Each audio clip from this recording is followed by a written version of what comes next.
Hi everyone, Brad Porter here with your weekly Sunday update. Hey, this week I'm going to talk again about humanoids. A lot of news this week in the humanoid front. 1X, put out a, super amazing video about, hey, humanoids are ready for the home and they'll be ready next year. And so a lot of discussion in the robotics circle around this. I was at I was at the Eon conference this week, which is a great conference. And we were talking a lot about where is the state of things? Where are things really at? So, but let me go back in time a little bit and just tell you my own history with humanoid robots. So the first humanoid robot I remember was from the TV show, dating myself, Gilligan's Island, right?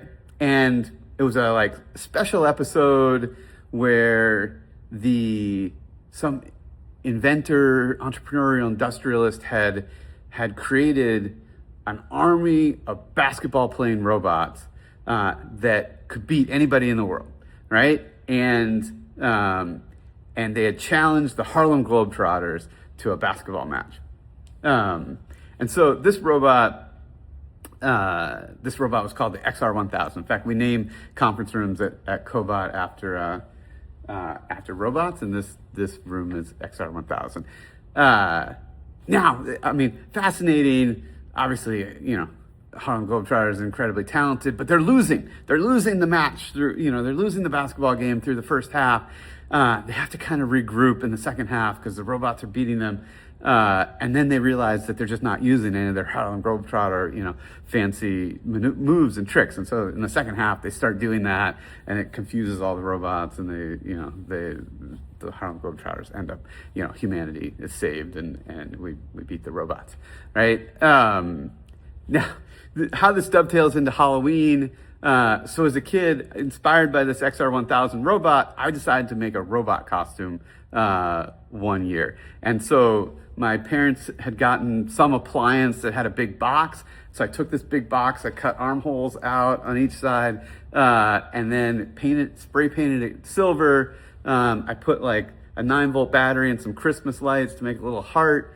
My dad was digging drainage ditch for some reason, so I had that black drain tile. I used that for the arms, and I had some kind of hat or box as a but hadn't really thought this all out because I grew up in upstate New York where the houses weren't next to each other, right? And so we had to drive from house to house. And so I put this whole costume on, and then we figured out that there was no way to take it on and off to get me in and out of the car.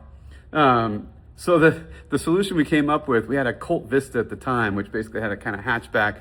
And so I laid on the back with my feet dangling out with the hatch open as my dad slowly drove us to the next house. And then I'm sure he must have helped us out. I feel like we went to maybe 2 or 3 houses that year. It wasn't the most practical Halloween costume, but that's my experience. The first humanoid I built was, I don't know, I was probably 9. So the question is how much more real is it now, right? And my take is there's some very impressive technology going into these robots. There's some impressive, AI progress in being able to perform certain tasks. But there's a lot that still needs to get solved, right? I think, teleoperation really even Phantom Auto is trying to do teleoperation with forklifts, right? And, just getting the latency and things in forklifts are just a lot simpler than a humanoid to try to teleoperate, right? The strength, the reliability, the cost. Some of these humanoids have over 20,000 individual parts, and so I think it's fascinating that we've tried to go into the home. The cost point you need to hit on the home is really, really challenging as well. And so, I'm excited there's a lot going into this space, but I saw kind of, investors will do these kind of matrices of players in various spaces. And one that I saw recently, I'll put a link to this one, was Insight Partners did a matrix where they put the category general purpose robots, and humanoids was one category, and cobots was a second category. And I think this is a much better framing. We've had this kind of notion that like the only general purpose robots are humanoids, and that somehow humanoid is the apex morphology, right? When I think of apex morphology, it's like the most capable, if you think about the morphology of the human, the interesting question is, are we better designed as a predator, as a utility? I don't know. I would say, like, if you look at monkeys that have the same dexterity, the same kind of physical capability, but don't have the cognitive capability that we have, they aren't necessarily the apex creatures. They're not necessarily better than a squirrel or better than a jaguar, right? They survive as well. But you look at the insect kingdom, there are lots and lots of different morphologies that end up in there, because there isn't really one apex. If there were like one apex morphology, one, physio-mechanical design that was absolutely superior to all others, right? Then there'd be only kind of one or two types of animals out there, right? And so we see lots of morphological variation in the animal kingdom. I think we're going to see lots of morphological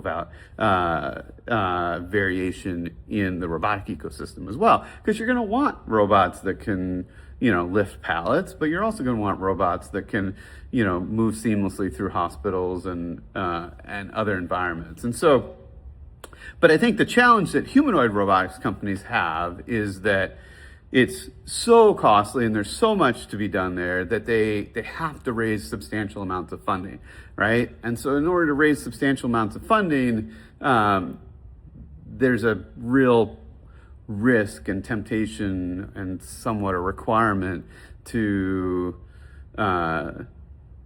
create hope, right? To create hope that this will come very, very quickly, right? And I think, I had one investor say, "Why destroy hope, Brad?" So I'm trying not to destroy the hope that humanoid. But I think the smart investment strategy right now would be to be cautious about those super high valuations, right? Because it's a lot of money to put in on what's still a pretty big, and there are lots of players in that humanoid space that are competing, right?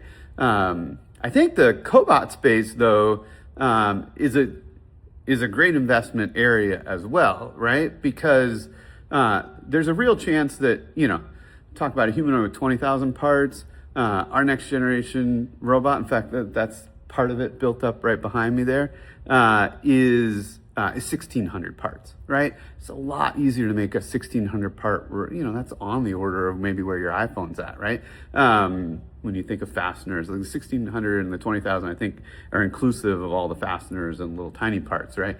But the point is, like, it's a lot easier to make something reliable, production grade, when the part count is quite a bit smaller, right? And so I think there's going to be lots of money going into humanoid robots. I think there's going to be lots of money going into cobots and similar robots. And I think there's lots of money going into the physical AI to support them as well. But I think the real question is, how soon before the robots can beat the Harlem Globetrotters, right? How soon before they can really be performing a lot of meaningful work in the world? And, that's where I'm excited.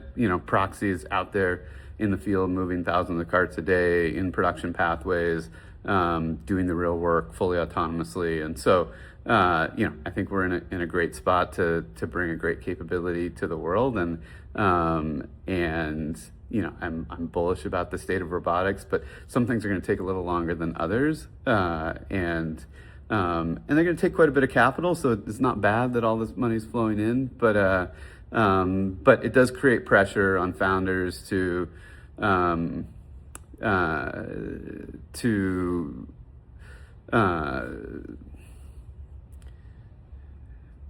risk overpromising, right? And I think that's going to be the tricky part. But I don't know, if you raise $1 billion, 4 or 5% interest, you can spend $150 million a year in R&D for a long time. And so, I think a lot of these companies are going to be well fueled up to do it. But I think, some of us are looking to get to market as fast as possible, and with a general purpose cobot that can get out there really quickly. So that's our thesis, that's our strategy, and anyhow, those are my thoughts on humanoids today. All right, catch you later.